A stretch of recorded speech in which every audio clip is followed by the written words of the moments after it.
Hi, I'm Toby Bellwood. I work for Prime Minister and Cabinet running data.gov.au. I'm going to talk about the National Map plugin for CKAN and something called the CSV-GEO-AU specification, which gets at something Keith mentioned earlier, and that's spatializing some of the non-spatial data sets. And this is work that we're doing, Data61's doing, but we think has massive benefits throughout the CKAN community more broadly. So blatantly reusing my slides from the International Open Data Conference. What is NationalMap? Yeah, it's awesome. Anybody who listens to me talk for any period of time knows that I talk incessantly about NationalMap and how brilliant it is.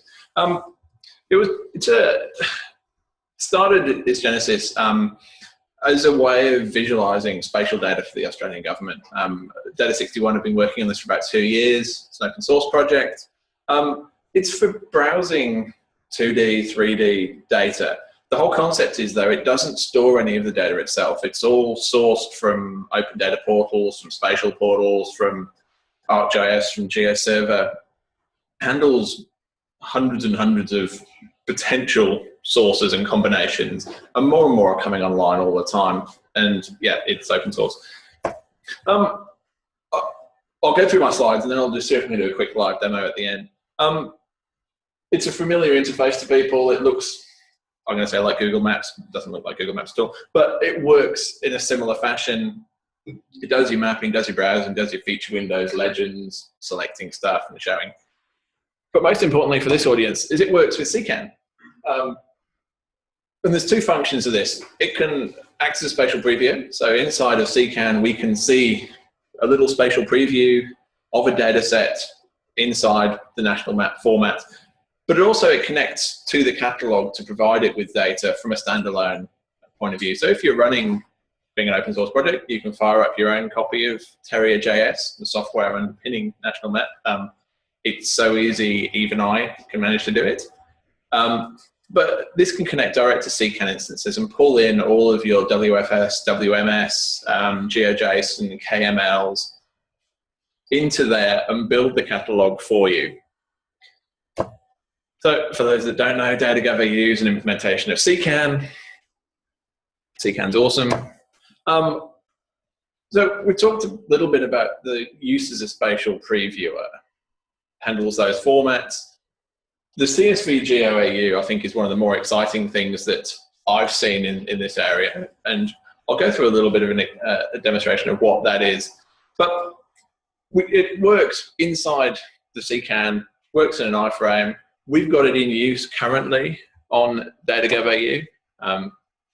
Always cover yourself nicely. But this is how it looks on 2 sample data sets. The innovation data, it displays, it gives you the nice little map. It's got all the stuff you'd expect. My favorite data set of disaster events by category. It appears on the web page. It looks familiar to people. It gives people a good idea of what they're looking at before they actually commit to downloading a data set or exploring it further.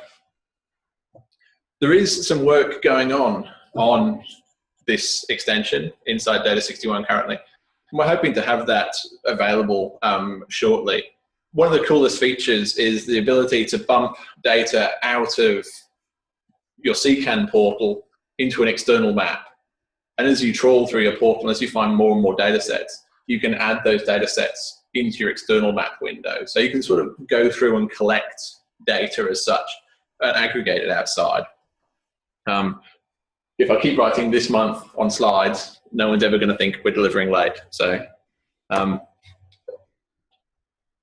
going on to spatializing non-spatial data, government agencies particularly some agencies have really, really good spatial skills. They've got, and I'm going to say GIS systems again, and loathe myself slightly, but good GIS expertise. They've got Esri licenses, they've got MapInfo licenses. They can be really, really brave and use QGIS. But a lot of agencies don't. They don't have those spatial skills, they don't have those spatial expertise, and building those expertise in means buying software, it means engaging people to support the software, it means training people in using the software. Whereas a lot of people have a very good grip of geospatial concepts. So things like postcodes, things like local government areas, things like, in Australia's case, states, electoral divisions, and the ABS's statistical geography. these areas are well defined, both textually and semantically, as well as geographically. The state of New South Wales has a boundary, it has a place. The electoral district of Fraser, as was, has a place, has a boundary. If people are talking about these geographical areas, they should be able to display information about those areas. So if they can build a CSV data set with a list of postcodes or a list of local government areas and values attached to that, we should be able to map those for them. We shouldn't have to expect that they know how to build polygons and how to create GeoJSON files, and GeoJSON files don't have to be too huge, so they don't have to do some sort of simplification. And it gets really exciting for geography people, but everyone else their eyes start to glaze over. So there's something called the CSV Geo AU specification that Data61 came up with when they were building Terrier.js and NationalMap. And it documents the conversion of simple CSV data into spatial formats. And this generates a WMS, and I think it's now vector tiles that generates this into NationalMap. But it takes up these very simple tables, so just a list of postcodes down the side with taxable incomes, salaries, wages, saved as a CSV inside data.gov.au. Time series data, so these are SA3s, and they've got years attached. It's clever enough to look at those years, and I'll go through a quick demonstration and show you what it can do with that. From our point of view, it makes data storing much easier because we're just storing a very simple CSV file. CKAN world, it can ingest into the data store. It's got full API access for people that want to build something else on top of it. And it reduces, A, the volume of data you've got to store, B, the amount of technical knowledge you have to create data. And if anybody's ever spoken at length to their archive, National Archives or state archives, they're going to love you in 20 years' time when someone comes back and wants this data and it's in a text file. It's not in some obscure mapping program that was all the rage in 1993, and they've now got to find A, copy of that program from 1993, B, a computer to run it on, and C, someone who still knows how to use it. A couple of other things that we do inside that CSV form, CSV GeoAU format, it allows you to drag and drop things onto NationalMap. It can work with polygons, it can work with points. The disasters data set was just points. Talked about storage overhead, talked about technical debt. We can load new geographies into it from a custodian point of view. So in data.gov.au and NationalMap, we have the statistical geographies for Australia, we have postcodes, we have LGAs, we have electoral boundaries, and we add them more and more as people start publishing data based on those geographies. So very Australian focused at the moment, but it will have more world stuff in there when we get around to it. But if you think it's of use to you, have a look at the spec, Google CSV Geo AU, and you'll come up with it. You'll see what it's all about. If the stuff that you think we've missed, let us know, and we'll see if we can fix it. So I might try and brave the live demo.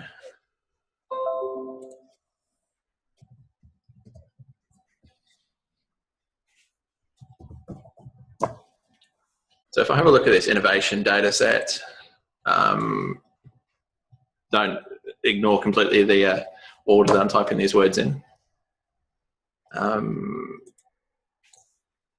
Innovation disaster tax.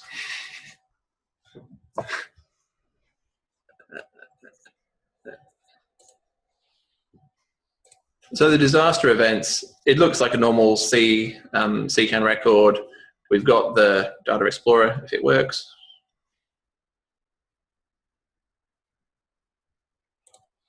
But we've got the little NationalMap resource view available, and there we can see, you can see straight away, we've got the map, it's got the massively oversized text box, but it has the full functionality of NationalMap inside there, with the exception of the catalog. So you can add, again, your own data back into there if you wanted to. The innovation data, this is one of my favorite demos because it's got it all, so to say. So this is SA3 data, SA3 polygons.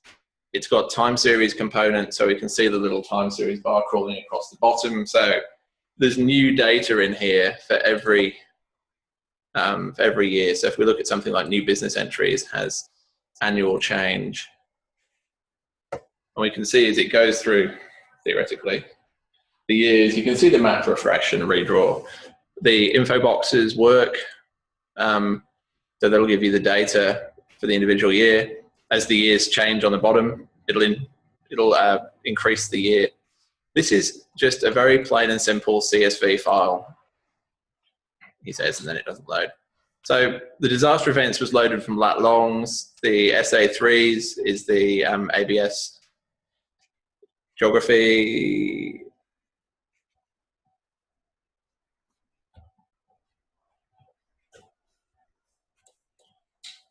So this goes through and it's had a look at this data set. And this is a good example because the tax office has published a list of its postcodes, and postcodes in Australia, for those that don't know, are owned by Australia Post.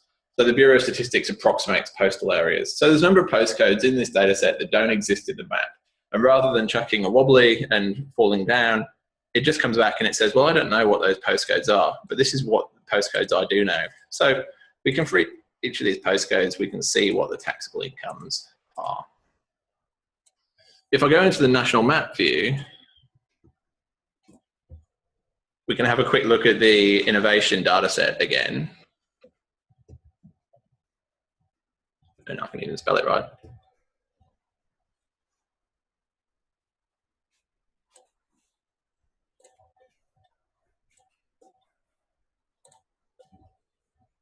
So this is, if we look at business entries again,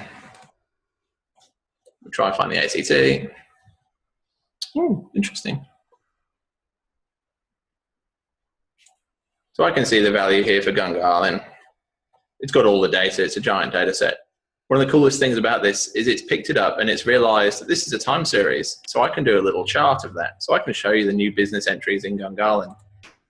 And if I look at Belconnen, I can also see Belconnens. So I can add Belconnens to that same chart. So I can pop out both of those into a chart inside National Map, all based on this one data set.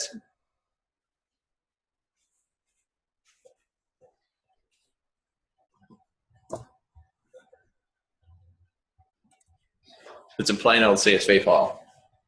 It's really neat. And it's something that we will be talking with a number of the other jurisdictions and publishers of data to really look at.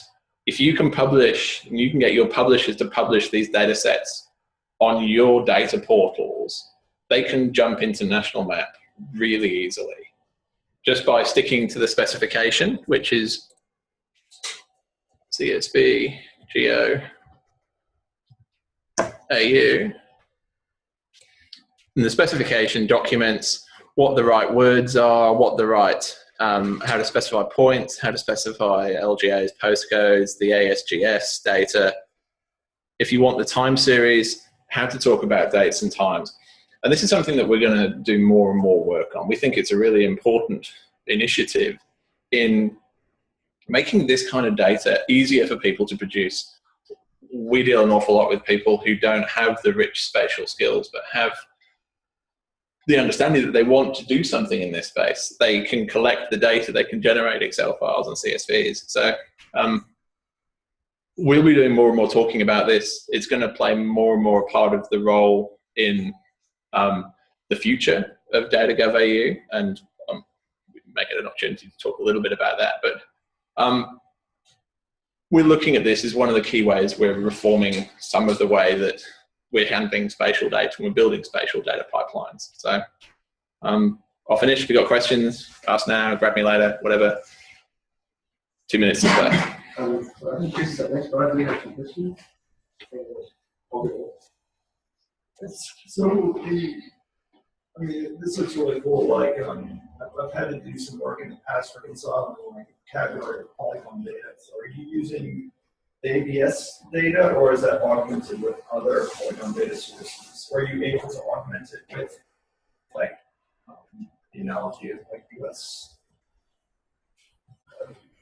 So we can augment it with whatever we want, as long as we establish what the terminology to use for a specific area is. So in this case, if we're talking about a statistical area the field with the year, and this has become important now that we've had a new census. If you're referring to the code, it's an SA2 code 2011.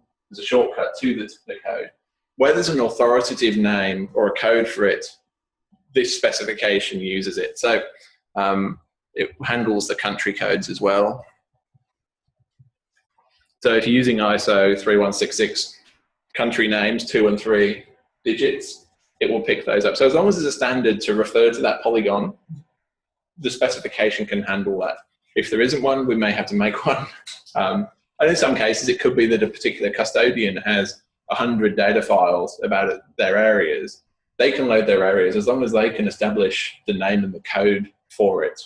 We can work with those. We've been hacking together with a called CSVG based on the same JSON scheme and everything else. Would love to first know what's happened to you. Yep. We've got a all government review of geographic boundaries recently, just giving us 55 different boundaries across the agencies. Now that we've catalogued them all, we'd very much like to actually make them useful. Yep. So we'd love to do that. So yeah, certainly get in touch and we'll you're going to have to get in touch with Data 61, but yeah, we can put this into a bit of a broad strategy of how we address this and how we let this sort of grow and evolve. Do you have much pre-packaged for like explaining this and the spec for the lay public servant? Yeah. Something we're working on. I think we've been doing an awful lot of training recently, and one of the things that's come out is that these sort of things wow people, but it requires me or you or someone that knows what they're doing to be able to drive this. Whereas we almost want someone to be able to step through and see the awesomeness for themselves. So it's working on a bit of material that might help with that sort of thing. But yeah, coming together on this is important, I think.